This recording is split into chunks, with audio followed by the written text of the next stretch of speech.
ದಾವಣಗೆರೆ ಜಿಲ್ಲೆಯ ಎಲ್ಲಾ ಬಿಡುದಾರರಿಗೆ ಜುಲೈ 31ರ ಗಡುವು ಕೊಟ್ಟ ಪುರಸಭೆ. ಹೌದು, ಪುರಸಭೆಯಲ್ಲಿ ಪಾಲ್ಗೊಂಡ ಬೀದಿ ಬದಿ ವ್ಯಾಪಾರಿಯ ಅಧ್ಯಕ್ಷ ಗೂಂಡಂಗಡಿ ಮಾಲೀಕರು, ನಮ್ಮನ್ನ ಏಕೈಕ ಎತ್ತಂಗಡಿ ಮಾಡಿದ್ರೆ ನಮಗೆ ಬಹಳಷ್ಟು ತೊಂದರೆಯಾಗುತ್ತೆ. ದಿನನಿತ್ಯದ ಜೀವನ ನಡೆಸಲು ತುಂಬಾ ಕಷ್ಟವಾಗಿದೆ. ನಮಗೆ ಪೊಲೀಸ್ನವರು ರಸ್ತೆ ಬದಿ ಅಂಗಡಿಗಳನ್ನ ಎತ್ತಂಗಡಿ ಮಾಡುವಂತೆ ಹೇಳಿದ್ದಾರೆ. ಹಾಗೆ ದಂಡವನ್ನ ವಿಧಿಸುತ್ತಿದ್ದಾರೆ. ಹಾಗಾಗಿ ಬಹಳಷ್ಟು ತೊಂದರೆಯಾಗುತ್ತಿದೆ. ಜೀವನ ಉಪಯೋಗಕ್ಕಾಗಿ ಅಂಗಡಿಗಳಲ್ಲಿ ಸಣ್ಣ ಪುಟ್ಟ ವಸ್ತುಗಳನ್ನ ಮಾರಿ ಜೀವನ ನಡೆಸುತ್ತಿದ್ದೇವೆ. ಇದಕ್ಕೂ ಸಹ ತೊಂದರೆಯಾದರೆ ನಾವು ಎಲ್ಲಿ ಹೋಗೋದು? ಈ ನಿರ್ಧಾರ ನಮ್ಮ ಜೀವನದ ಮೇಲೆ ತುಂಬಾ ಪರಿಣಾಮ ಬೀರಲಿದೆ ಎಂದರು. ಇನ್ನು ಹೊನ್ನಾಳಿ ಪುರಸಭೆಯ ಅಧ್ಯಕ್ಷ ಮಾತನಾಡಿದ್ದು, ಅಂಗಡಿಯ ವ್ಯಾಪಾರಸ್ಥರಿಗೆ ಅನುಕೂಲವಾಗುವಂತೆ ಮಾಡಬೇಕಿದೆ.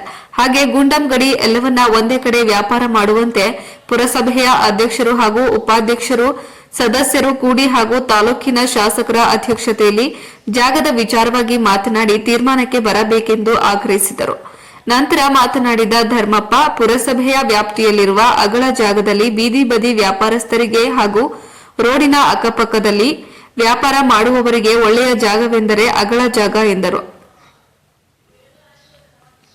ಇನ್ನು ಈ ಸಂದರ್ಭದಲ್ಲಿ ಉಪಾಧ್ಯಕ್ಷರಾದ ಸಾವಿತ್ರಮ್ಮ, ವಿಜೇಂದ್ರಪ್ಪ, ಮಾಜಿ ಅಧ್ಯಕ್ಷ ಕೆವಿ ಶ್ರೀಧರ್ ಮತ್ತು ರಂಗಪ್ಪ ಟಿಎಚ್, ಸುಮಾ ಮಂಜುನಾಥ್ ಇಂಚರ, ಸದಸ್ಯರಾದ ರಂಜಿತಾ ಚಿನ್ನಪ್ಪ, ರಾಜೇಂದ್ರ ಎನ್, ಅನುಶಂಕರ್, ರಾಜಪ್ಪ ಬಾವಿಮನೆ, ಸುರೇಶ್ ಎಂ, ತನ್ವೀರ್, ಸುಮಾ ಸತೀಶ್, ಕವಿತಾ ಮಹೇಶ್ ಹಾಗೂ ಪೊಲೀಸ್ ಪಿಐ ಸುನಿಲ್ ಕುಮಾರ್, ಉಪ ತಹಸೀಲ್ದಾರ್ ಸುರೇಶ್, ಪುರಸಭೆ ಮುಖ್ಯ ಅಧಿಕಾರಿ ಲೀಲಾವತಿ ಸಭೆಯಲ್ಲಿ ಭಾಗಿಯಾಗಿದ್ದರು.